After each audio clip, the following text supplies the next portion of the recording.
and many people had sightings of headless ghosts, Japanese soldiers, dead British soldiers walking around the lands around Haw Par Villa. Some breathing sounds, but also some like ringing, like a kind of.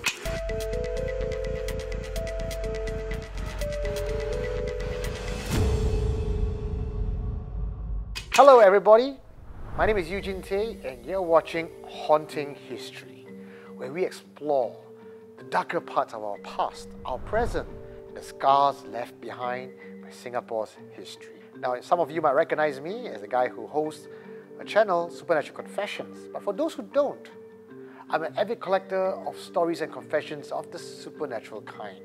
I can't wait to share with you some of these stories. With me today is my guest, who I'm going to bring with me on an adventure, and her name is Audrey, aka Jing Wen. I'm 21 this year. I'm a university student now. Okay, what do you specialize in? Currently I'm studying arts management. What do you personally believe in? I mean, I'm a free thinker, so it's like, you know, whatever comes. It's interesting lah. It's like, I don't know if I will go to hell, but it's like... Whatever comes lah. But do you believe in ghosts and the supernatural? I believe there are spirits and ghosts lah. Like, the world is so big, like, I mean, I wouldn't be surprised if, you know, these spirits are actually lingering. So our producers have told me that your dad is Taoist. Yeah. Are you following in his footsteps? I don't really follow in Taoism, but it's like, because we have an altar at home, and like when I was younger, he would bring us to the temple to pray lah. So just go through motion on it lah.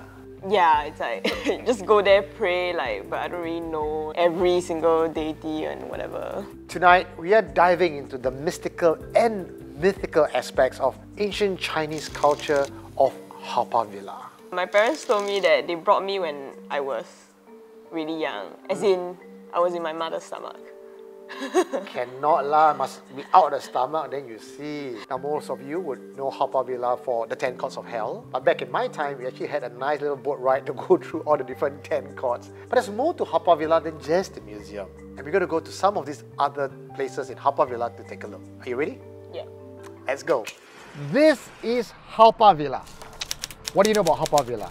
I just knew it's like a place where there's a lot of Dioramas, statues, of like, and figurines. You know, like, yeah, of like folklore, okay. Chinese folklore stuff.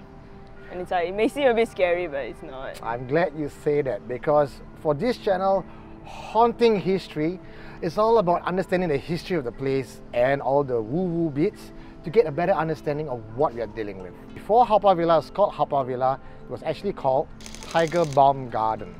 So Tiger Balm was created by these two brothers, Ao Boon Haw and Ao Boon Pa. So they did it in Rangoon. They came over to Singapore to expand their business, and in 1937, Ao Boon Haw decided to build this villa in memory of his brother who passed away in Hong Kong some years back because of the war. He built this because he was very passionate about the Chinese culture, beliefs and folklore. But the other reason as well that I was told was that back then, in the 1930s, there were a lot of gardens out there that was for the Ang Mohs. So the Ao family decided to build this place that says all locals are welcome. And of course, you have all these dioramas and statues. It's there to teach you something. Unfortunately, in 1942, Japanese came and then they took over this place, but thankfully the Japanese left in 1945, and then the Ao came back and says, we're going to rebuild this place to what it is you see today. When I was growing up, I remember this place to be called the 10 Courts of Hell. But today, it has been rebranded by STB as Hell's Museum. Come, let's go and take a look. Now, we can't get to go in today, but I'm going to give you a bit of information about the 10 Courts of Hell. Most people get mixed up between the 10 courts and 18 levels of hell. In the Buddhist Taoist customs, there are 10 scenes and 10 courts with MPs or lords residing over each court to judge you based on the scene that you have done. And 18 levels is about the severity of each scene. Children of my time, we were brought here by our parents as young as 6 years old. See this? You see that? If you don't behave, this will happen to you after you die. So we were all scared. So I can understand why Gen Zs and millennials these days are very ill-behaved, because you don't get brought up with this kind of teachings. Is Haw Par Villa all about like scaring children or something? Well, I would say the original idea is not to scare children. In fact, today, if you're under 9, it's not recommended to come in. It's all about educating people and teaching them the morals of the Chinese belief. Did any of these statues scare you when you first walked in? Not really, but some do look a bit cryptic or a bit, you know, like the eyes are like a bit... So when you come in here and you look at all these things, if you're not aware of what the origin of Haw Par Villa is, it can look very daunting and scary. We are filming this still in the middle of 7 months. So I'm going to try to scare you tonight and leave you with some nightmares. Okay. Come, let's go. Now that the park has closed and we're the only two left here, I want you to take a look around at the dioramas and tell me how you truly feel about them. There's a lot of like seemingly characters, but it's like I don't know who or what they're supposed to be. Okay. You know, there's like the more like mythical looking ones. Like there's this person here that's like coming out of an egg or something. Looks a bit funny, but I don't know what kind of lore. Okay, so Jing Wen, I'm going to leave you here on a staircase on your own. I want you to just get a sense of the area and maybe you might find something moving or running around. Are you up for it? Sure. Okay. I don't know how to meditate. How long should I do this for?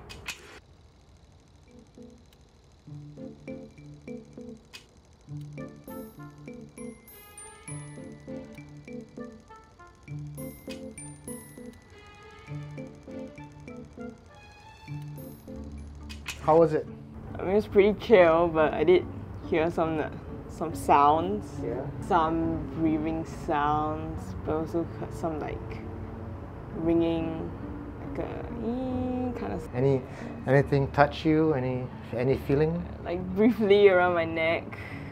Okay. Yeah. Do you feel that this place might be haunted? I would hope not, because there's supposedly deities around. And would you stay here overnight? Honestly, why not? Okay. I'm up for the challenge. Well, I'm here to tell you and confirm that Haw Par Villa is not haunted. Because some of the stories that people talked about is that at night figurines will come to life, or that this entire park is home to spirits. But when we spoke to the people here, we brought in some guests with a bit of a third eye. Even during 7 months, when you walk here, it's very, very peaceful. Then you have Buddha, you have Guan Yin, so I do think that Haw Par Villa itself is safe, but the land outside Haw Par Villa is known for a lot of atrocities and death during the Japanese occupation, and many people had sightings of headless ghosts, Japanese soldiers, dead British soldiers walking around the lands around Haw Par Villa. That's pretty scary. Come, let's go outside and I'll tell you some more stories about the place. Now that we are outside of Haw Par Villa, I'm going to share with you some ghost stories about Pasir Panjang. This is the area around this place where the last stand took place between the resistance fighters and the Japanese invasion. Okay, so a lot of deaths happened here. Some of the stories that people shared with me was that as they're cycling around at night, they'll feel that their bicycle got heavier, or they'll smell strong smell of frangipani, flying heads, and women in white and long black hair on trees. Oh, like Pontianak. Ah, yes. Sometimes when people are here alone at night, they can hear sounds of boots splashing. They see Japanese soldier walking around and then disappearing behind the trees. I mean, I guess if they can see it, then xia sui. They're very sway, that's why they can see, right? Yeah. So, I mean, it's very interesting when you say sway they can see, because that sounds like a superstition that my grandma told me. Supposedly it's like a bad thing to be able to like see spirits, right? When it comes to this kind of spiritual stuff, it's on one hand I can believe it, like when I hear stories they do sound quite convincing, but I'm a bit skeptical about it. Is there like a strategy to avoid being afraid? I don't know, just be skeptical. Critical thinking. Disbelief for sake of disbelieving. So we're going to play a game. I'm going to give her some scenarios and situations, and you are going to put on your skeptic hat and debunk everything I say. Got it? Okay. At night, as you're walking home, you hear sound of marching boots behind you, and when you turn, there's nothing there. And when you turn back, you keep walking, and the sound of marching boot gets faster, following you at every step. What will you do and how would you think? Go, skeptic this away.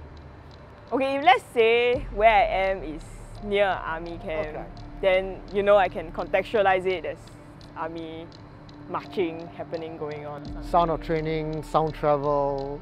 Yeah. If not, I would just think it's in my head. Okay. Yeah. You walk alone at night.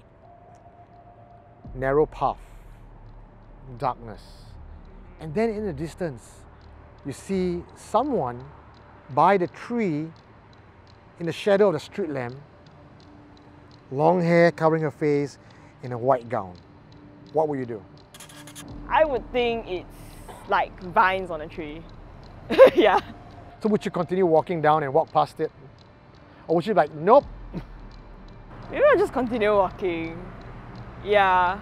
Okay, unless I smell frangipani. Okay, you smell frangipani. Let's go with that. Okay, maybe I would take a detour or something. I feel like it's quite a random smell to suddenly occur, so a little bit scared. She can debunk everything away, but the minute she smells frangipani, Pontianak.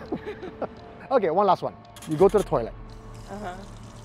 You wash your hands at the mirror, and then the flush in one of the cubicles just turn on by itself.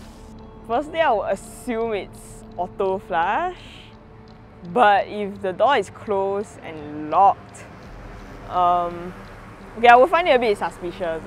But I think I've been to like old malls where there's toilets where there's like one lock, just like for no reason. I just think it's meant to be like that and just ignore it. Okay. I'll just ignore it. Now, you look at the closed door, and then when you turn back to the mirror, you see a reflection of something standing behind you. Maybe I'll say hi to the ghost. I'll say hi and then just finish my hand washing business and go. Now that we are done here, let's go take a short walk over there through a dark stretch of Pasir Panjang as we make our way back to the studio. Okay. Let's go. And now that we're back in our studio, safe and sound, with air condition, Audrey, tell us about your experience. I think my time there is quite peaceful, honestly. Other than like when I was sitting down and like meditating, so I did hear some noises. I did feel like presence of like people moving around me. And you thought it was our producer or cameraman? Yeah. But there was no one around you? I mean, if they say so lah. If they say there's no one around me, then okay lah, I believe you. But isn't that disturbing for you, knowing that there's no human beings around you, but you could hear footsteps, feel things, hear things? Sometimes it reminds me of like, you know, when I'm at home sleeping, I'm like alone in my room and then like I hear noise, like random noise. It's honestly probably neighbors lah, but it's like, because I don't know like the source of where the sound came from, so it gets a little scary. But it's scary, but at the same time what I'm hearing from you is, because I don't know where, I can also therefore assume it's not haunting. Yeah. Right? As opposed to, I don't know where the sound's coming from, therefore it's a haunting. For you, unless something just pops out right in front of you, you are able to sort of debunk it away. Yes. Okay. Yeah, I'm skeptical like that. Alright, enough about Haw Par Villa. Because what's really interesting is outside Haw Par Villa. Sightings of Pontianak is rampant in Pasir Panjang. Why? Some people believe that because of all the deaths and the residual energy in the land, it attracts the apex predator. I feel like seeing is believing.